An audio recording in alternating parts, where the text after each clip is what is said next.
गई। आने के बाद मैं स्टेशन पे बैठी, बदलापुर स्टेशन पे 11:30 बजे रात को बैठी थी, रो रही थी, मेरा बेटा बहुत रो रहा था। तो उतने में एक सिस्टर ट्रेन में से उतरी। उतरने के बाद वो मेरे पास आई और मैं रो रही थी कि मैं कहाँ जाऊँ, बारिश का मौसम है। तो सिस्टर आई, बोला क्या हुआ, आप क्यों रो रहे हो? तो मैं उनको बता नहीं, क्योंकि मुझे डर लग रहा था उस टाइम कि अनजान लोगों को कैसे बता सकती हूँ मैं। तो बोला नहीं बेटा, आप चिंता मत करो, मैं तुम्हारी माँ जैसा मानो, मुझे परमेश्वर ने भेजा है तुम्हारे पास। मैं बोली परमेश्वर कौन होता है? पहला सुसमाचार मेरे पास पहुंचा। ऐसा तो एक्चुअली तो जब मेरा बेटा पेट में था ना, तभी एक सिस्टर ने मुझे बताया था कि बहन तुम प्रभु पर विश्वास करो, गॉड पर, तो गॉड तुम्हारा जीवन को बदलेगा। तभी मुझे ये सब भरोसा नहीं था, मैंने विश्वास नहीं किया था परमेश्वर पर। तो उस समय की बात, प्रभु बोलता है ना मैंने तुम्हें नहीं छोड़ूंगा।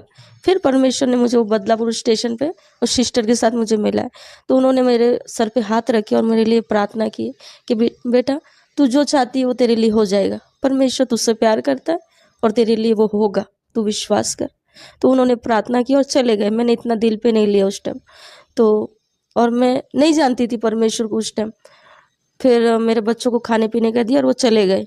चले जाने के बाद मैं पूरी रात बैठी बैठी बैठी, फिर बहुत रात हो चुकी, फिर मैं वापस रिटर्न चल के वापस मैं अपने ससुराल आ गई। आने के बाद फिर मार खाई, बहुत मारे उन्होंने मुझे, मारे। फिर मैं क्या करूँ, रोते रोते फिर रही। फिर मेरे बेटे को भी मारा। मैं बोली अब कैसे मैं बर्दाश्त करूँ, मैं तो सोचती थी कि सही हो जाएगा सब कुछ। फिर मैं 6 के 7 दिन बाद फिर निकल गई, मैं उस घर से फिर निकल गई। बोली नहीं अब नहीं जाऊंगी मैं। फिर मैं बदलापुर स्टेशन पे गई, बोले आज ख़त्म कर दूंगी अपने आप को, मैं अपने आप को आज ख़त्म कर दूंगी, मेरा बेटा भी जाएगा मैं भी जाऊंगी। मैं गई, फास्ट ट्रेन आ रही थी, जैसा मैंने उड़ी मारा, मेरा बेटा भी था। क्या मालूम वो कौन व्यक्ति था, वो मुझे मालूम नहीं। मेरा पैर भी फंस गया था पटरी में, किसने बचाया मुझे मालूम नहीं। और ट्रेन चली गई, मैं साइड में को मेरा बेटा, मैं बोला अरे मेरा बेटा कहाँ है, मेरा बेटा का। फिर और एक लंबे से एक अंकल थे, वो कौन थे मुझे मालूम नहीं। वो बोला बेटा तुम मत, क्यों तुम ऐसा कर रहे हो, उन्होंने मुझे ऐसा बोला। तो बोले अंकल नहीं मेरा बेटा कहाँ है, मेरा बेटा कहाँ है। बोला चिंता मत करो, तुम्हारा बेटा देखो वहाँ बैठा है, वो फल फ्रूट वाले की गोदी में।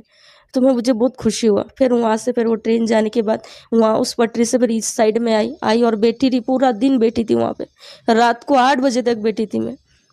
फिर अचानक जहाँ पे मेरा ससुराल है वहाँ पे एक आंटी भाड़े से रहती थी, तो उन्होंने रूम खाली कर दिया था, तो वो दूसरे जगह आई रहने के लिए। तो उन्होंने मुझे स्टेशन पे देखा तो बोला अरे बे पूजा तू यहाँ पे? मैं बोली हाँ